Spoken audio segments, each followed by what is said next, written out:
Hi, this is Guy Anonymous. I followed a wonderful tutorial on a water elevator someone's building, and I had to build my own. I'll try and find a link to that video because I pretty much followed his plan exactly. I just did it freestanding instead of amidst a real world. So this goes from pretty close to the top of the world, that block there that I'm pointing at. I cannot build higher than that. And it's pretty cool. So the first thing thought I'd do is I'm just going to fall, and that way you guys can see how long it takes to fall from the top of the world to the bottom. You know, it's what, 2 seconds, not too bad. Nice and quick to get up and down. Now I'm going to come back over here, and actually I'll show you the design here. It's all glass, so you can see how deep it goes at the bottom. This is what I found worked. It might be a bit different than his. There's glass under this bottom level. That's glass all the way through. More just so I can see what's going on. Okay. Now, these side bits run beside the water that's falling. And what I found is if I didn't have them, my boat would go flying because it would get pushed up in the water with a Z or an X movement, either this way, usually this way, and I'd find my boats landing way over here and only making it a quarter of the way up the tower. So by adding that framework around it, which I found to be necessary, things worked a lot better. Okay, so I'll go here. I find this easier. I'm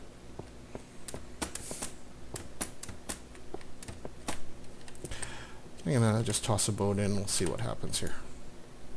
Okay, so the boat's stuck. Happens unfortunately frequently. If this is wider though, I was having problems, so I'd probably make it wider up at this end. So I want to just switch away from having a boat so that I can climb in this one without messing up. It automatically gets pushed that way, and if I jump on right now, it automatically ends up in here. And it takes about 6.5 seconds or so, 7 seconds of, it was counting 1001, 1002, and I end up at the top. It automatically gets pushed to come back down, and it actually takes longer to fall in the boat than it does out of the boat, which I found interesting. And what I found is you can actually move while you're in this. So I could be moving out of the water a bit, or I can move back into the water if I fall.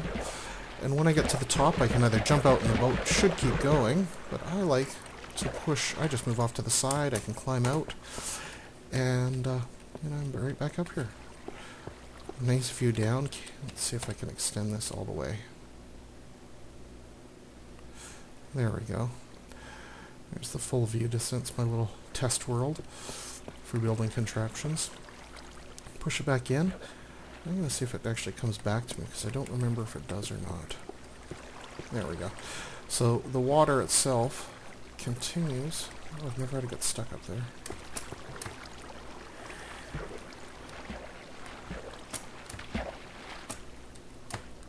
So now you're going to watch me do something foolish instead of just pushing it back, but let's see.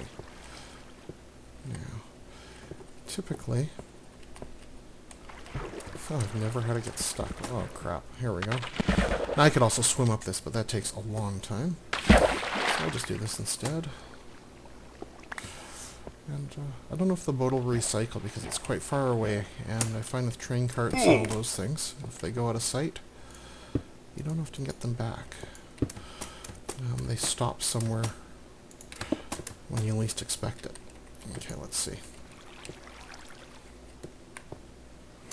So I've sat in this for 10 cycles without touching anything, and it keeps going. There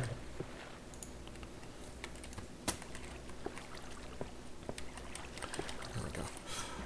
The trick to not keep screwing up is just to never use the A, S, D, and W keys. Just use the right mouse button to get in and out and watch it. But it looks like it's gone all the way up. I'll fall back down in a sec. Here it comes. Nice. So it's following all the way up. And it comes right back down. Didn't land quite where I'd hoped, but that's okay. I actually don't mind it landing off to the side because it's usually an easier way to get up and down. So in theory, you could save this as a schematic in MC Edit, replace it with air and water wherever you want on your map, with the bottom right at the base of the world, and have an instant elevator system, which I don't know, I find kind of an intriguing idea. You could even place crossbars at certain heights, I believe, and use your AWSD keys to move left and right. Anyway, that's my quick little demonstration of what I built, copying someone else almost verbatim, just out in an open world so you can see everything. I'm going to try and find that link to his tutorial, and I'll put the link in the description. Have a great day.